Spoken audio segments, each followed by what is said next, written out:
një shenjë në dur mund të shkaktohet nga dikush që as nuk ka qenë prezent në momentin e vrasjes e parë. Apo jashtohet mundësia e vetë lëndimit në momentin në tentativë për të ikur apo diçka tillë.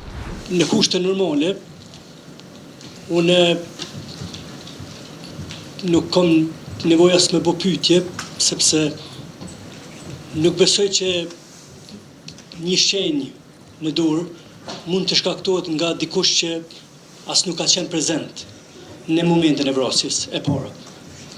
Por prokurorja në aktakuzën e saj pohon që kjo shenjë është shkaktuar nga une, sepse sipas saj kam mbajtur bashkëshortën time për, siç thot kjo, për mos t'ju shmongur plumbit.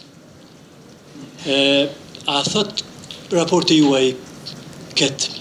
Mjeku ligjor nuk paragjykon pozita apo situata të cilat kanë mund të jenë në momentin e vrasjes së tani më të ndjerës.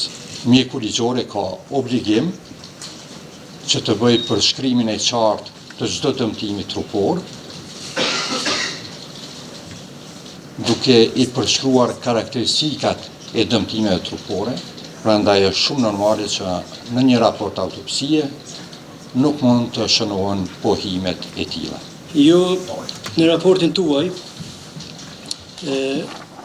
tregoni që dëmtimi është shkaktuar në periudhën kohore jo me gjatë se 1 orë para vdekjes. Që do të thotë, ka mund të ndodhë 59 minuta para vdekjes ose 10 sekonda para vdekjes. A është saktë kjo? Kjo ka mund të shkojë deri në 3 orë para vdekjes. Në raport thuhet 1 orë.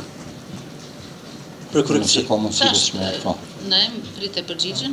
Kjo ka mund të shkojë njëherë deri në 3 orë, prej 0 deri në 3 orë para momentit të vdekjes. Apo jashtohet mundësia e vetë lëndimit në momentin në tentativë për të ikur apo diçka tillë? Jo, nuk mund të përjashtoj. Unë nuk mund të përjashtoj.